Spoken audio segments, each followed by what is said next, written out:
wellnesscouch.com, streaming wellness into your lives.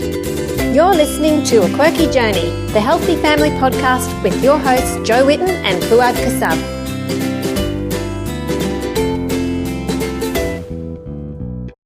Five, 4, 3. Welcome to A Quirky Journey. Joe, I said I was going to do the intro this time. Okay, sorry, start again. Okay, no welcome to anyone. None of you are welcome to A Quirky Journey. That's it. This is over. It's done. Okay, sure. Unpack a bit. You can start again. I didn't hear you say that. All right. Welcome to A Quirky Journey with my favorite person, Jo Whitten. How's it going, Joe? I'm good. How are you? Yeah, fantastic. We've got a special guest on the show today. We do. You want to tell us about Justine a little bit? This is my good friend Justine, who I met last Sunday. I love the story of how you guys met up, and it's fantastic. Joe, tell us your version of the story. Then you can tell us. Yeah. Well, I got this email from this guy, and he said, "My family and I are traveling in your area, and my wife keeps saying, wouldn't it be cool if I saw Jo? And she keeps looking out for you. And I'm just wondering if we could organise to meet up. It's like her birthday this week, and it would be really cool. And we could take you for a cuppa, but don't worry if it's too weird and we're just random strangers sending a strange message and it's okay." And I'm just like, no, that'd be cool. That'd be fun. Let's do it. But you're dealing with quirky Joe here. This is what I live for. I know. That just sounded so fun to me to surprise her for her birthday. So I said, yeah, let's meet at the cafe and we'll have a cuppa and lunch or whatever. Did we have lunch? Yeah, we had lunch. Yeah. And so I turned up at the cafe and he'd told her because he didn't want her to freak out.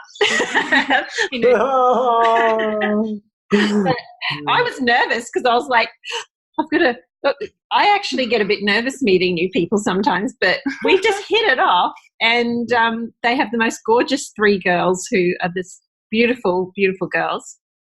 And we had a great time for 2.5 hours chatting.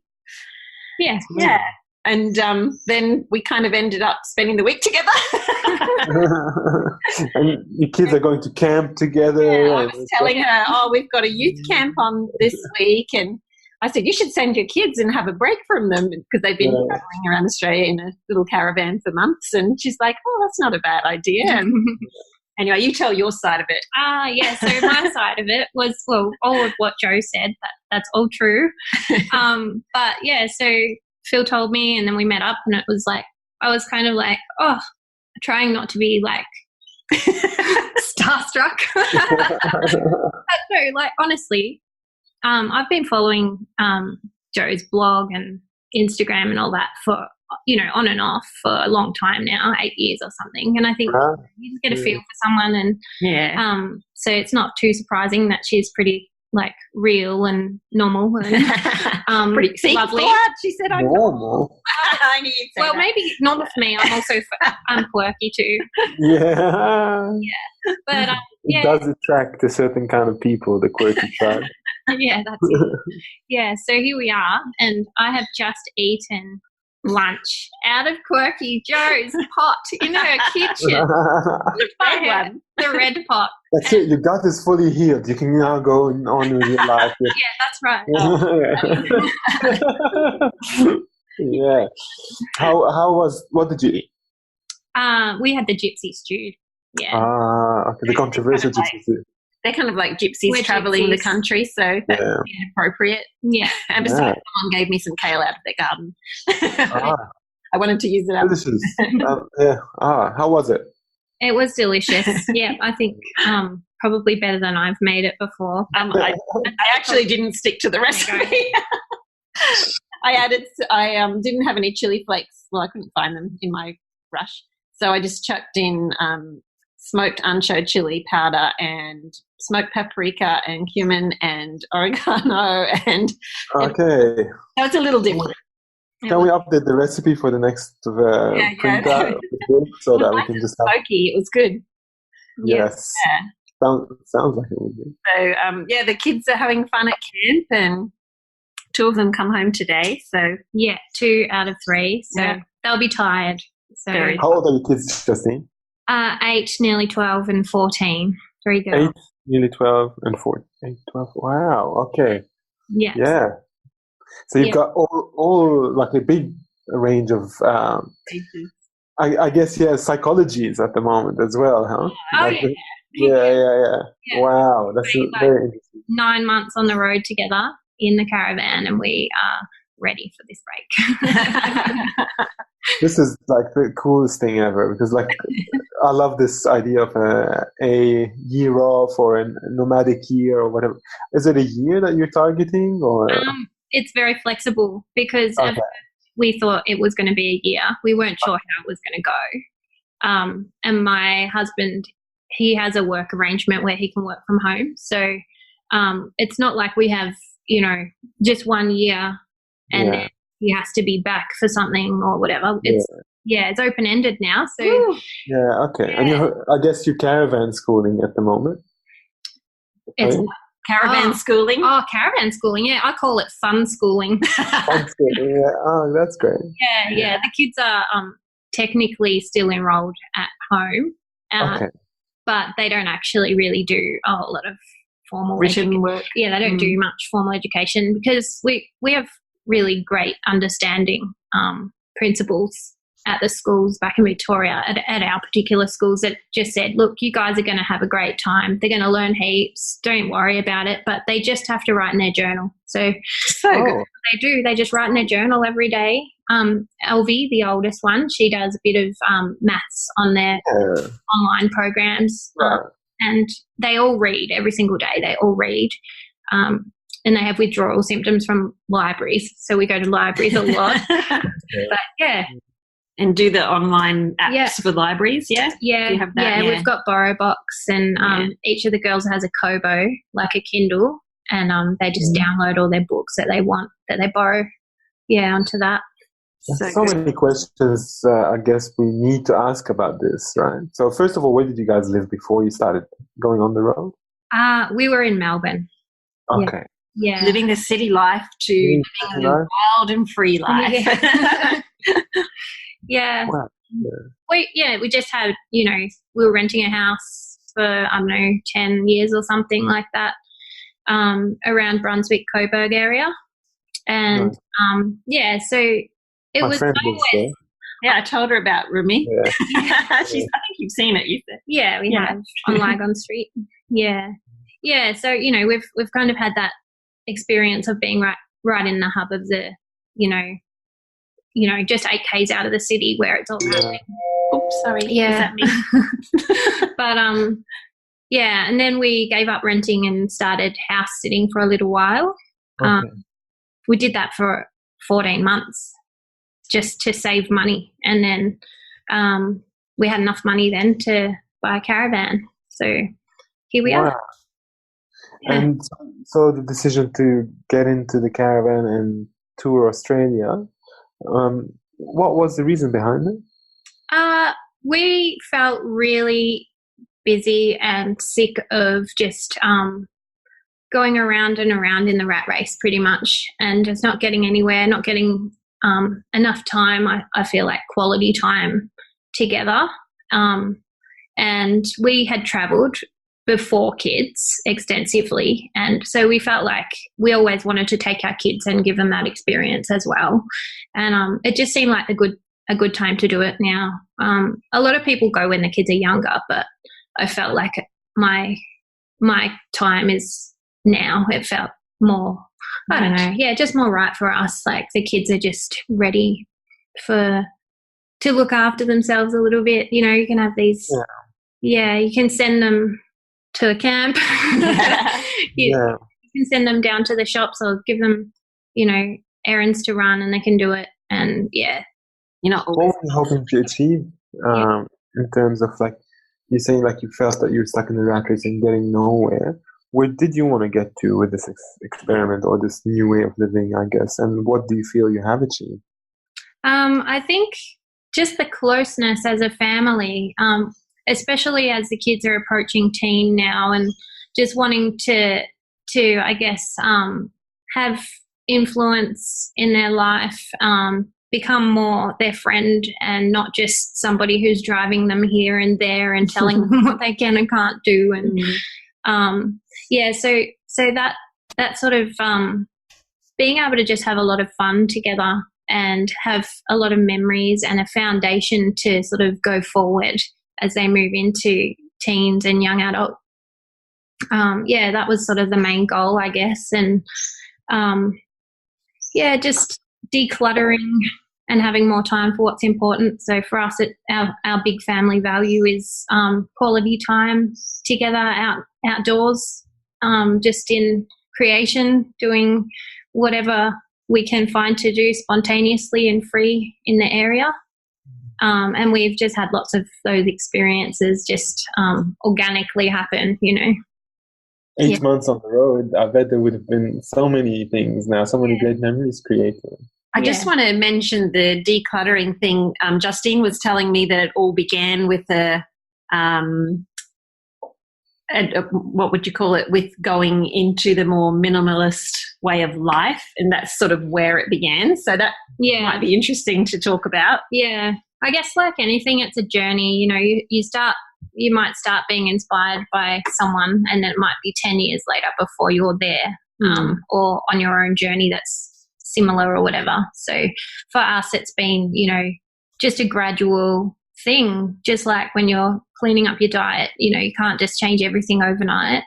For us, we've kind of just gone, well, we want to have less so that we can downsize our house. That's how it started for us. We kind of looked at what we had and went, well, we've got all this backyard and we've got a cubby and a garage full of stuff, and it's not bringing us any joy.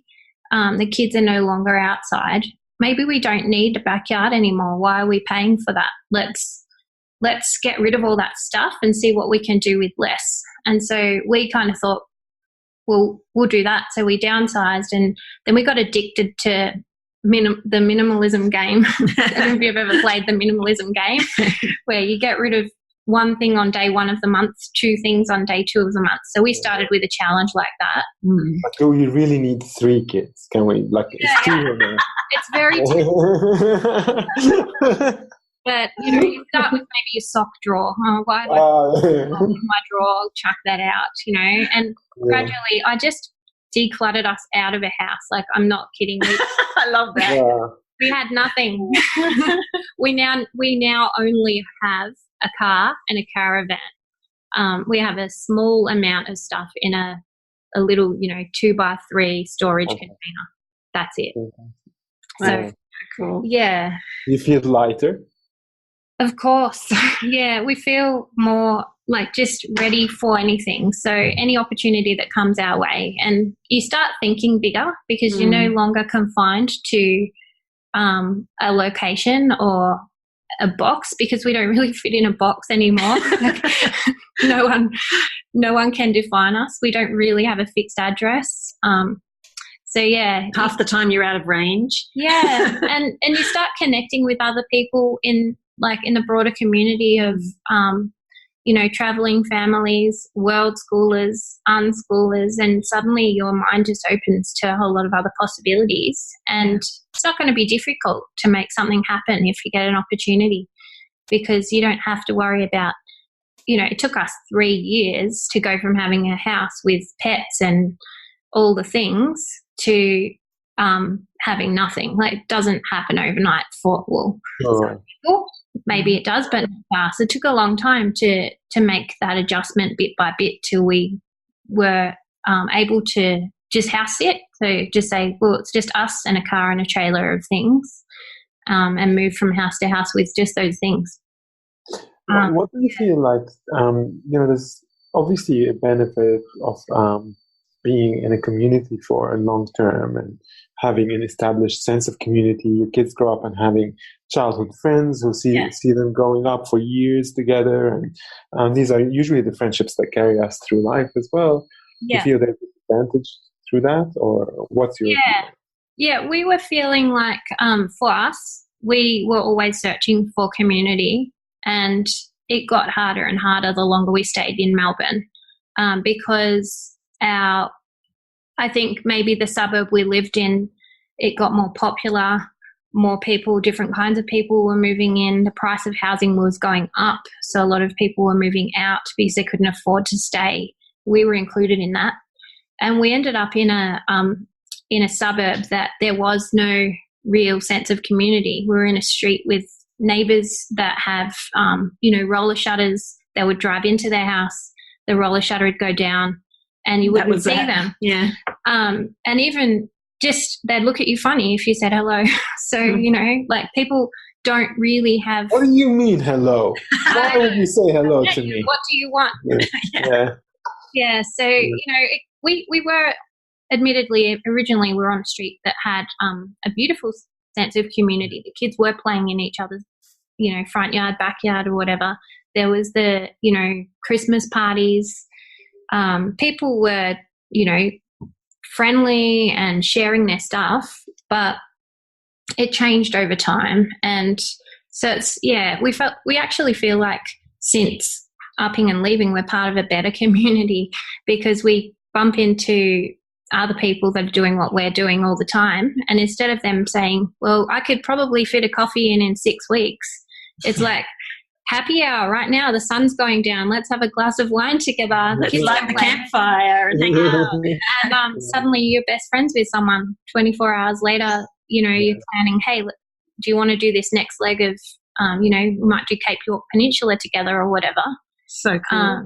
So, we've Can I come to Cape York Peninsula? Well, Oh, right. I'll go again with you. Okay. Just like I can feel like it's caravan purchasing energy. I have wanted to do this. I love it. I have a stay-at-home husband. I have to work on him. Yeah. So I tell him home is where the Thermomix is. So It doesn't work for him. That sounds amazing. So can you tell us a little bit, like you did mention your husband can work from anywhere. Has he managed to keep the ability to work full time, or is that no longer necessary? What's the practicalities of that? So he's got a corporate job, and he works for an employer that have a policy in place where if you can work from home, then it's there's no reason why you're not allowed to do that. So he has a compliant, work-safe space in the caravan, and we're probably the only people travelling around Australia with a wheelie chair, a proper office chair. Oh, no way. Yeah, but that's just the way. Explain how it works. sets up with the bed and everything. In our caravan, we have our double bed folds up into the wall, and in that space where the bed usually goes, Phil sets up a little desk, and he's kind of done a bit of an IKEA desk hack and turned it into a caravan workspace. And then he's got this might be saleable, maybe. And then he can pack it up at the end of the day when he's finished working, and it doesn't take up much space. But this wheelie chair, I'm trying to. If anyone can think of a way of replacing a wheelie chair. Oh, I saw something. Have you seen? There was this really funny video that I saw on Facebook or something of a wearable chair. Yeah, and it's like straps to your sort of back and backside, and when you're walking, it just hangs down like these funny looking legs that are sort of thin and I don't know. Yeah. Anyway, and when you sit, you don't have to touch anything. You just sit and it just goes and the legs go down, and wherever you go, you can sit and then you can stand up and it just hangs down again. It's like on a harness or something. Yeah, right. There you go. Yeah, well, not sure how that would work. Yeah. Yeah. It's pretty funny though. The office chair comes out and it sits outside the caravan under the awning when he's not working, and we usually get a lot of dirty looks because work is a dirty word when you're on the road. Like, what do you mean you're working? You have to support yourself. You need to eat. Tell me, did you have any fears going into this adventure that turned out to be unjustified? I'm not really. I'm just one of those people that kind of, I guess I got a feel for it a long time before we left. I was already sort of touching base there's an online community called Travelling Australia with Kids. So for anyone that is thinking about it. They jump onto Facebook, they join the group, they ask a lot of questions. So I was one of those people, and you get a really good, realistic idea of what it's like out there and what's going to work for you. And I think what we've learned is, even before we hit the road, was that there's no right way. So whether you have an ensuite in your caravan, that's something a lot of people ask. Should I or shouldn't I have an ensuite in my caravan? Or should I or shouldn't I take my Thermomix? There's pros and cons to everything. And, there's no one right way to do anything. So you just kind of have to work it out. And you might leave with way more than what you need on the road, and then you cull, and you might leave with what you need. Yeah, we also sort of had the opposite opinion of we'll get it when we feel we need it. So we left without, I didn't have a barbecue. A lot of people have a Webercue or a little Ziegler and Brown Ziggy to do their baking if they don't have an oven in their caravan. And I said to Phil, that's what I want. That's on my wish list. And I didn't get one until we were about 5 months into our trip. So, and I picked it up on Gumtree when we were in Perth and got it for a steal. And before that, you said you were cooking in a frying pan. Yeah. That was pretty much all their meals. Frying pan and a couple of saucepans. So, I went from cooking all the time in the Thermomix to not cook. I didn't even bring my Thermomix on the road, because we live off grid. We don't have power most of the time, and you can't run it without it. Yeah. Cook over a fire and gas. Yeah. So you just adjust, and I guess maybe that was probably my biggest fear, actually, was, now that I think of it, was just changing the diet, because how do I go from what I know and what I always cook and what's quick and easy to adjusting everything to now I'm living in a caravan and I don't have all the things that I used to have, and even I don't have hot water, so I have to boil a kettle every time I wash the dishes. And and I was worried, well, what if our diet goes, all the hard work we've done over the years just to, get into the habits that we were in, what if that all goes out the window? And it kind of has gone a little bit out the window. I was saying I used to make my own cultured veggies and my own, all that kombucha. Yeah, I used to make that all the time. But where do you put all the stinky stuff in a caravan? So I was like, well, I'll just buy it. But it's not actually available everywhere. And, you've been a tiny little town in regional Australia, and they will look at you really funny if you ask for something gluten-free or soy or like any of those other words. It's like, what do you mean? We don't know what you're talking about. Cultured vegetables. There's nothing cultured here.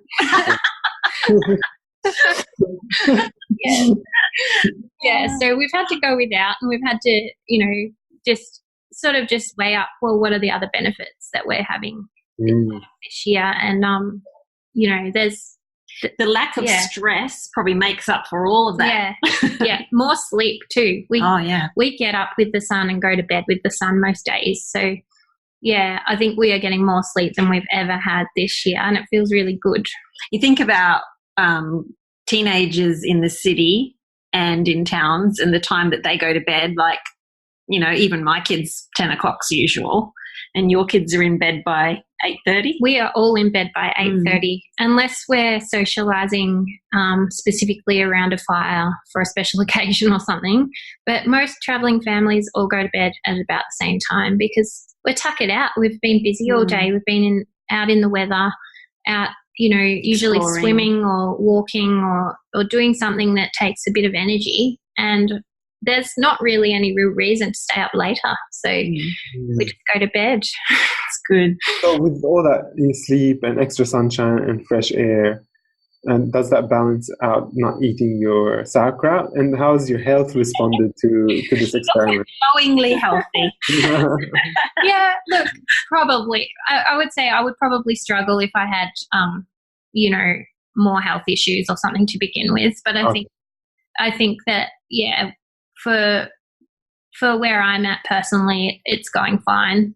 And I have met other people out there that are, putting more effort in making sauerkraut or kombucha in their caravans. And so, you do what you can do and do what you is important to you. But for me, I was actually a bit relieved to kind of in some ways, a little bit kind of just let the ball go and say, well, I'm focusing my attention on other areas now, and that's working for us. But I think long term that would be something I would want to get back into, and I'm already considering it now because I left with the mentality it's only a year. Now I'm like, oh, well, this could be another little while, another year perhaps on the road.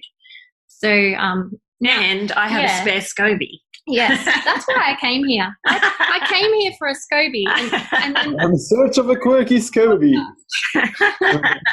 Yeah, I sprung the podcast idea on her. And she's like, oh. She's like... Well, it's such an interesting topic because I think a lot of us sort of have this kind of, let's just leave everything behind and go kind of feeling. Take the family and go get on the road. Yeah. Just like leave all the clutter behind or get rid of it. Burn down the house. Burn down the house. There's no return. Yeah. Well, a lot of people will say that we're living the dream and we do pinch each other and ourselves. Don't do it. Like it's more comfortable if you don't pinch. It's just nicer. That's when you're living the dream. So you think like within you're gonna be on the road for a bit longer. How do you feel when you start thinking about settling back in? Like what kind of life do you now envisage you want to engineer for yourself? Having read the lessons of the road. We've definitely learnt about ourselves that we don't love being in cities anymore. Now that we've left, we feel very stressed when we go back to a city. Yeah. So we have hit up a few capital cities and when we're there, it's like, quick, do all the things and then leave. Like, go do, all those things that you can't do when you're out in a regional place. And so they're very practical stopovers for us. We're not really city people anymore. It's just, get the car serviced, pick up that thing from the camping store or whatever, Yeah. And then get out of there. We love the big, wide, open spaces. So now we feel like we're on a tour to find the perfect place to buy a home.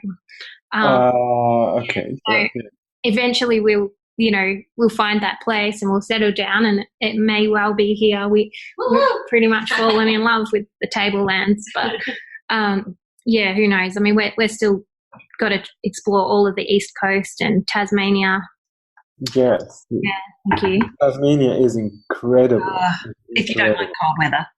Yeah. Oh, you're used to that. But there's a lot of free camping in Tasmania as well. So you can actually live there, free camp almost the whole time. Wow. And a lot of other families have done it for months plus. So even though it's the tiniest state, people tend to spend the longest there. Well, there's so much to see. It's so beautiful. Yeah, and it's, it's a foodie's delight as well. So, yeah. You could easily find sauerkraut. Yeah, absolutely. Yeah.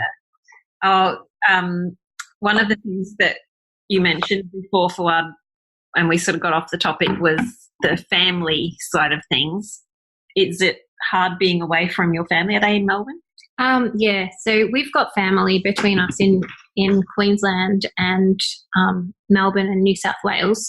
So we've seen some of our family, but I think we didn't really feel like we were missing out too much, I guess, because we weren't, even though we were living in the same state or not too far away, we weren't really spending a huge amount of time with anybody. Not like cousins and aunties and uncles all. No, our family's pretty spread out.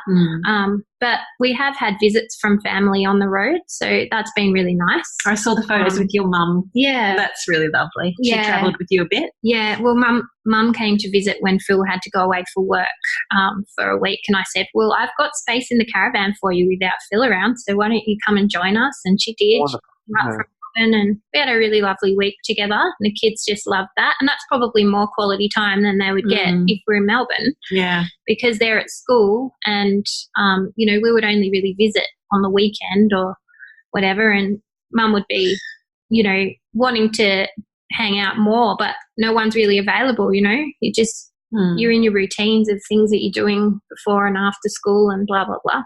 So, yeah, that was really nice. And we also visited, so they also visited us when we were in Perth. So I think people tend to sort of see it as an excuse to travel to places other than waiting until they're just having a holiday. They go, oh, where are they going to be? Maybe we'll meet them there. And Cairns was popular. We were busy when we were in Cairns because there was a lot of people that made the excuse to visit there. I guess because it's just such a nice tropical climate, especially this time of year. Yeah. What improvements have you seen in like your children's attitudes and behaviors?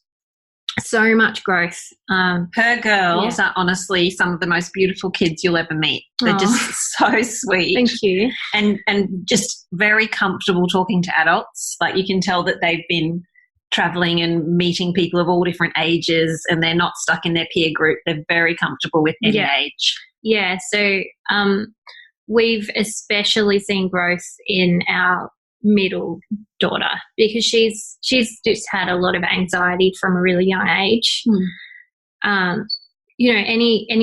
Any little bit of change would set her off, and she was very hard to I don't know, just one of those kids that's just difficult to really kind of get your head around and understand and help her through. And so she was always at the beginning quite nervous about every move we made, and we were moving every 2 to 3 days at first just because we wanted to get right away from our home state and as far away as possible. As far from Melbourne as possible. Just kidding, Melbourneites. Just wanted to get, somewhere where we couldn't go easily, quickly, you know what I mean? So we did some long stints. And we thought, gosh, is this travelling thing going to be for us? How long can we do it for? Because she was just getting triggered every time we moved, every time she had to pack up. She was hiding behind me if there were new people, like other kids playing, and she would wait until the day we were packing up before she'd say hello, and then it would be too late, So she's now a different kid. She's so resilient. I can't believe it. Wow. And we knew that this would be really good for her, just practicing all of the time to be brave, and then having especially with other kids out there on the road that have been out there maybe a bit longer than us at first. Those kids were modelling. Yeah, they would model it for her, and she would go, okay, well, that wasn't so hard for them. I'm going to give that a go. Aww. And a great example of that was the first time that we had the opportunity to do karaoke. So she's actually an excellent singer, and she used to get stage fright all the time with even just these, the class assembly items. She would just freeze in those class assembly items. So she said to me, I really want to do karaoke, but I'm so scared. So she went up on the stage with her sisters and they all sang together. And she was the loudest. but sort of hiding, but her voice came out the loudest. And she had so much fun. She said, next time I get an opportunity to do karaoke, I'm going to go up there and I'm going to do it straight away. I'm not going to wait until the end of the night. And so it was only about 2 weeks later, and the next place we were staying in, they had karaoke, and our kids were the only kids there. And I said, well, here's your big opportunity. They got up, her and her little sister got up straight away, and they sang, and they did a really, really hilarious version of The Lion Sleeps Tonight, right? Because they were really off-key. It was hilarious. They were out of time, but they were having a great time. And they got a huge round of applause from all the grey nomads. And then the manager of the caravan park gave them a little note, and he said, I was so impressed by your courage and the way that you got up there and just gave it a shot. Come and see me tomorrow. And so they went into the office the next day. They were so excited to see him, and he gave them, paddle pops and chuppa chups. All their dreams came true. So that's so cute. It's just constantly reinforcing to them that, if you put yourself out there, then it's really rewarding, and it's not so scary, and it's become so unscary for them that they just initiate. Especially Willow, I'm really amazed by her. She just initiates friendships now. Just walks up to people and introduces herself. She's a different kid. And she's funny. She was chatting with me at camp yesterday, and her and your little one, she's Stormy, they were just like saying, Joe, you said to Mum that if we needed anything at camp, just let me know, just let you know, and then you'll bring it out to us. And I'm like, yeah. And they said, well, we think we need mud cake, and like they but they had a little twinkle in their eyes, and then they were just laughing, and they were saying all these things they wanted me to bring that was all like baking and stuff. They're just a cute, totally not shy. No, So, they're not. And I think, Willow's always said to me, Mum, can I be homeschooled? And she's never really enjoyed school. Although she's got friends, she's just never really felt comfortable. Well, if she's had the anxiety, that's usually difficult for them, isn't it? Going to school? But it's always been a mystery to the teachers because she fits in nicely in the classroom. She's everyone's friend. She's helpful to everyone. All the usual stuff. But then comes home and she's just a mess. So this, I think, it's been a real perfect time for her, and it's her last year of primary school. And she said, I want to go back for graduation. So we're going to actually go back for graduation because they have to do a speech. And I said to her, are you okay with the speech? She goes, no, I'd forgotten I have to do a speech. I don't want to go to graduation anymore. And I said, well, we're going now. You're going to do a speech. You probably do the best speech there. Yeah, so she's had a lot of experience. Yeah. So good. Yeah. And they've learned so much. They have. Are you documenting some of your stories on Instagram or anything like that? Yeah, we have been sharing our stories, Facebook and Instagram. We've got, I mean, it was mainly we just did it to, mainly for friends and family back at home so they could follow along. Sure. And but then it's what you do. It's everybody out there, all the travelling families have a page name. And often they have a logo even. We don't have a logo.